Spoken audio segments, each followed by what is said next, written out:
நான் இங்க வந்து கேட்டேன், இங்க ஏதாவது ஒரு இடத்துல ஐயா கணியன் பூங்குன்றனார் அவருடைய பெயர் இருக்கா அப்படின்னா சமீபத்தில் திறந்த உழவர் சந்தைக்கு வரைக்கும் கருணாநிதி அவர்கள் பெயரை வச்சிருக்கோம். நியாயமாக பேசுவோம். என் தங்கச்சி அணி சொன்ன மாதிரிதான், ஒரு அரசாங்கத்தினால் நிர்வகிக்கப்படுகின்ற எந்த கட்சி ஆட்சியில் இருக்கோ அவங்களால் நிர்வகிக்கப்படுகின்ற அந்த தலைவர் பேர்ல தான் நாங்க வர்றதெல்லாம் கொண்டு வருவோம். அப்படின்னா இதே திமுக அரசாங்கத்தால் நடத்தப்படுகின்ற சாராய கடைக்கும் கலைஞர் கருணாநிதியினுடைய டாஸ்மார்க் என்றெல்லாம் வச்சிருக்கணும். ஏன் வைக்கல?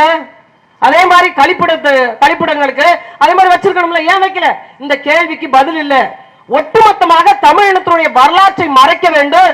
பஸ் ஸ்டாண்டு திறந்தா கருணாநிதி, இல்ல ஏதாச்சும் ஒரு முக்கியமான இடங்கள் திறந்தா கருணாநிதி, ஒரு கோட்டகம் திறந்தா கருணாநிதி, ஜல்லிக்கட்டு விளையாடுற ஏறு தழுவுத விளையாடுற மையத்துக்கு கருணாநிதியுடைய பேர். அப்ப தமிழ்நாட்டில் ஒரு தலைவர்களுமே இல்லையா? இங்க யாருமே போராளிகள் இல்லையா?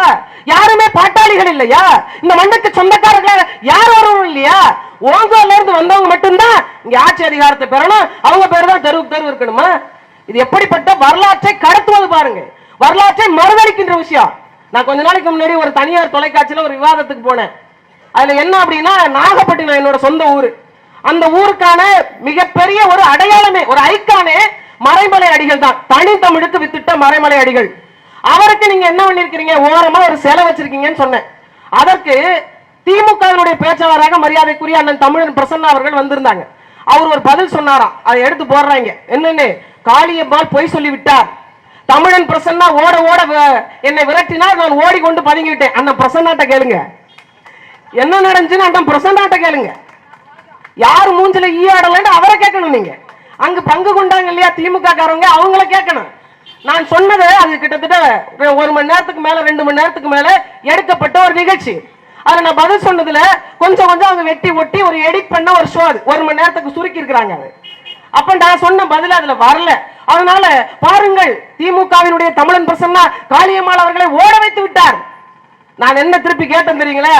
மறைமலை அடிகளுக்கு, அந்த மண்ணினுடைய மகனுக்கு ஒரே ஒரு இடத்துல செலவச்சது, அதுவும் கருணாநிதி வச்சாரு. அதுக்கு பிறகு எங்க போனீங்க? ஏன் அந்த பேருந்து நிலையத்துக்கு அண்ணா பேர் வச்சீங்க? ஏன் இன்னொரு பேருந்து நிலையம் கட்டி அதுக்கு வேற பேர் வச்சீங்க? மருத்துவமனை வச்சிருக்கீங்களா, அதுக்கு ஏன் பேர் வைக்கல? இந்த கேள்வியெல்லாம் நான் கேட்டேன். அதுக்கு அவர்கிட்ட பதில் இல்ல. இதுவரைக்கும் பதில் பேசல. ஆனா திமுக ஐடிவிங்க பரப்புது. ஏன் உனக்கு இந்த பொழப்பு? நீ வாங்குற 10-5 பிச்சைக்கு இதெல்லாம் தேவைதானா? உண்மையாவே நியூஸ் 18 எடுத்து முழு காணொலி வெளியிட்டா நீ எங்க போய் உட்கார்ந்துக்குவ? ஒட்டுமொத்தமாக தமிழனுடைய வாழ்க்கை வரலாறு முற்றுமுழுவதுமாக மறுதளிக்கப்பட்டிருக்கிறது.